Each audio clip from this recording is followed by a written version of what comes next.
Hi, my name's Molly. Welcome to Natural Winos, YouTube channel where we taste and explore natural wine. Today we are going to Basilicata, which is a region in Italy that is like going to Mars in some ways. It is, it's crazy. It's huge rocks, vistas forever, kind of a forgotten place.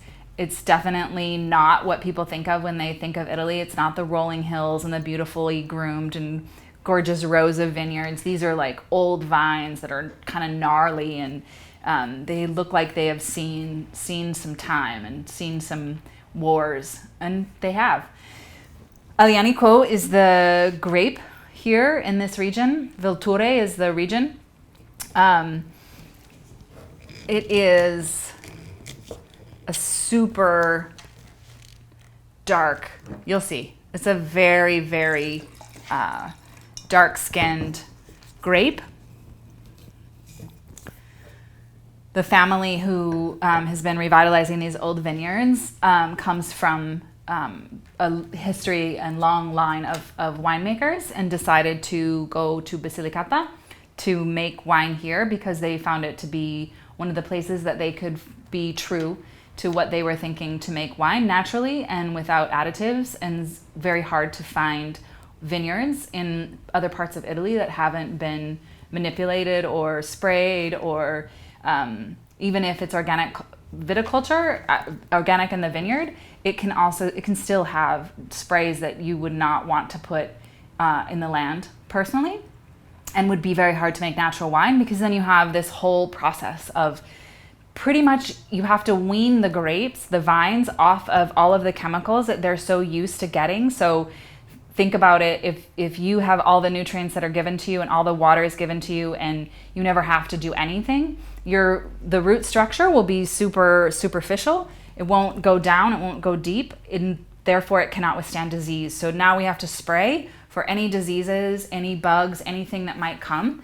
And that makes for really unhealthy vines. So if you want to convert to biodynamics and making natural wine, you have to go through this whole process of weaning the vines off of the chemical concoction that they grew up on. So they didn't want to, couldn't find anything, and didn't want to go through that whole process. They wanted to start making wine and restoring old ways. So that's why they've decided to go to Basilicata. I just think it's the coolest endeavor, because it's a crazy place. It's really wild, and they've been stuck there since COVID. So they went to work the vineyards, and then COVID, obviously, as we all know, hit Italy really hard. And so these brothers have been stuck there away from their families, with the vineyard and with the wines. So it's been a really interesting year for them. Will be interesting to see what the current vintage is like when they get released. Oh, Aglianico is so like dried currants and super bitter chocolate, and the nose is like, I want to like put it here. So nice.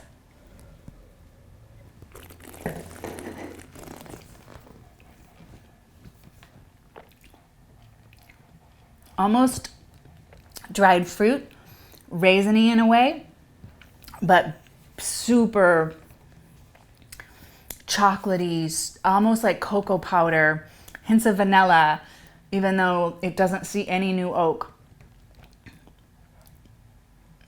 Dried plums. And then there's this bright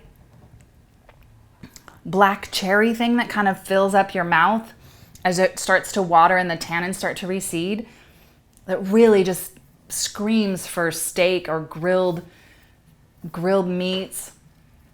It is so good. Really awesome winter wine. Great red wine, really big and bold. Really good to convert your dad, who thinks he only drinks Washington or California Cab. He would love this wine. Cheers, you guys. Thanks so much for watching. If you like the content that you're seeing, please do subscribe and comment below. I love interacting with you guys. Cheers.